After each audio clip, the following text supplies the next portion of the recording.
Welcome back. I know I haven't seen you all in over a month. YouTube family, before I begin this news story, remember to hit the notification button, like and subscribe to my channel to view relevant content.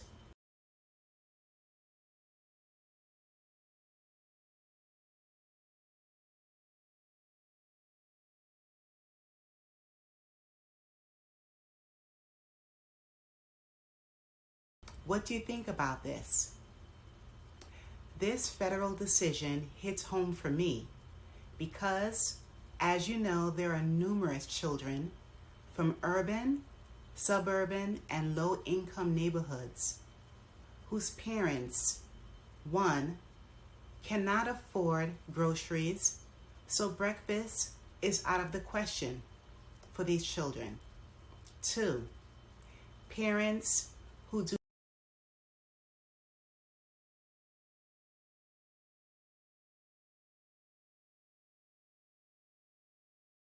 not give their children or child breakfast because they have an early work schedule.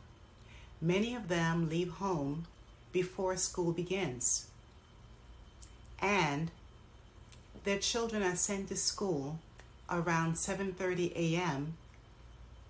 where there is no one else who can provide this for them. Three, many families, especially single mothers, use the extra money to buy food, transportation, Metro cards, gas, clothing, school supplies, etc.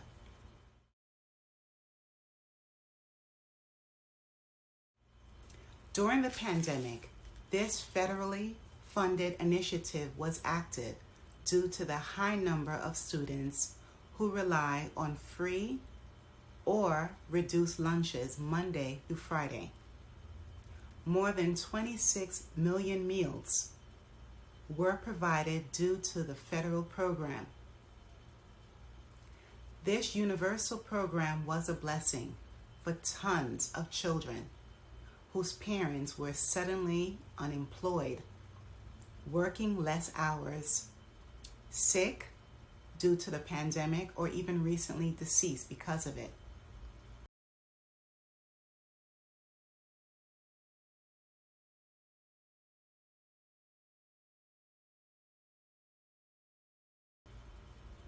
Or any other reasons. In June of this year, the federal waivers expired. Now these parents are in a state of panic.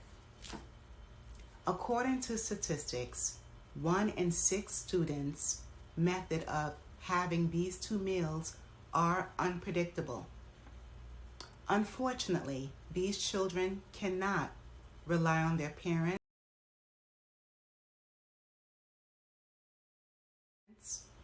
or caregivers to provide these essential needs on a daily basis. It is a parent's responsibility to give their children food, meaning all 3 meals with nutritious snacks every few hours, of course. However, we know that many Americans are struggling. Now, parents must show documentation to prove they qualify or meet low-income standards. It is the only way children will qualify for free or reduced lunch. Typically,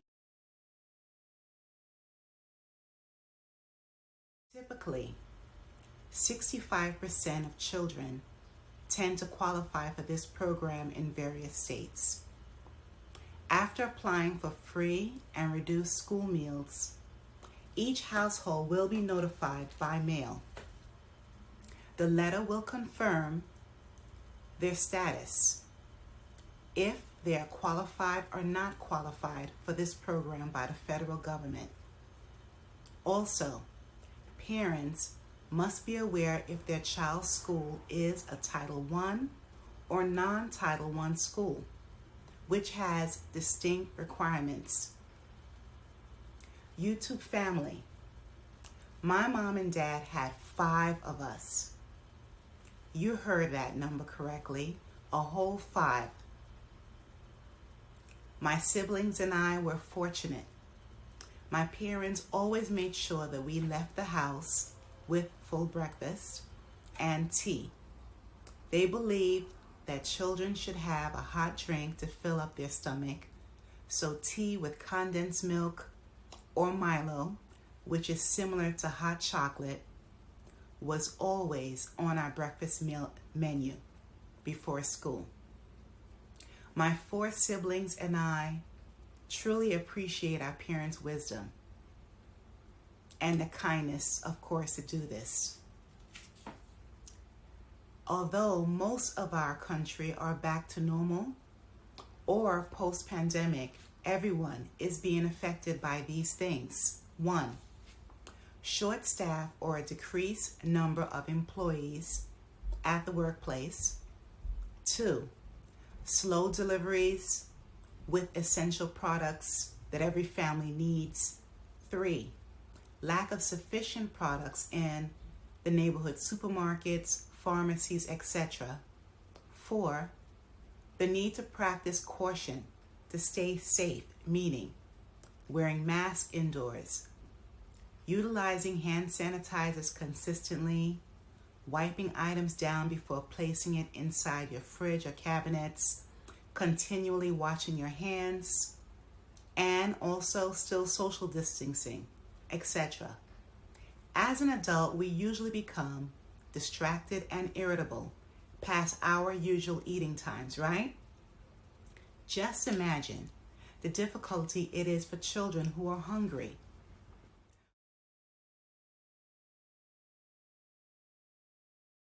When a child is hungry, it is a strain to focus on their academics.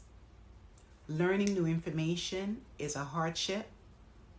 Oftentimes, their small bodies don't have enough fat to sustain fasting for several hours, and it's downright cruel. No child in America, our progressive country known as the wealthiest, should ever go hungry.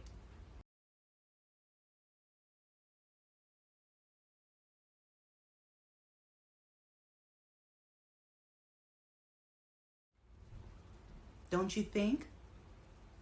In summary, parents, especially those who have more than one child, it is time to step up and become your child's champion.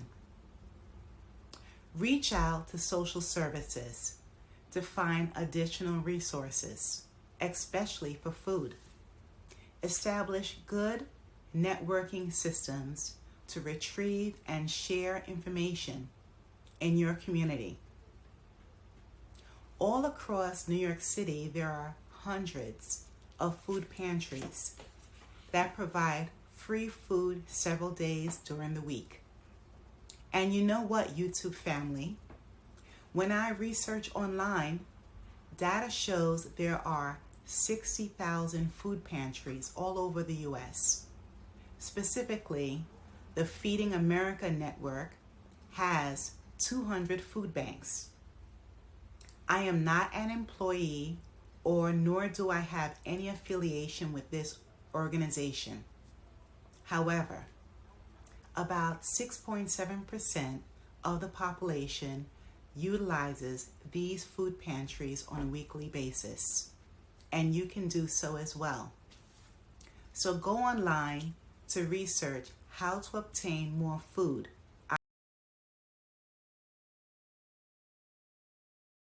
items. Also, seek a trade or skill that will qualify you to earn higher income. Our economy shows more turbulent financial hardships for most citizens and residents.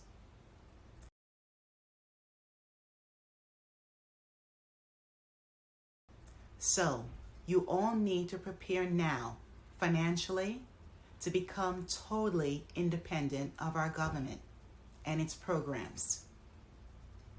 In the near future, more programs and additional funding will be cut.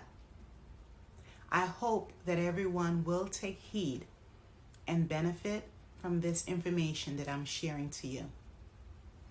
Feel free to leave your comments below And remember, everyone, to hit the notification button, like and subscribe to my channel,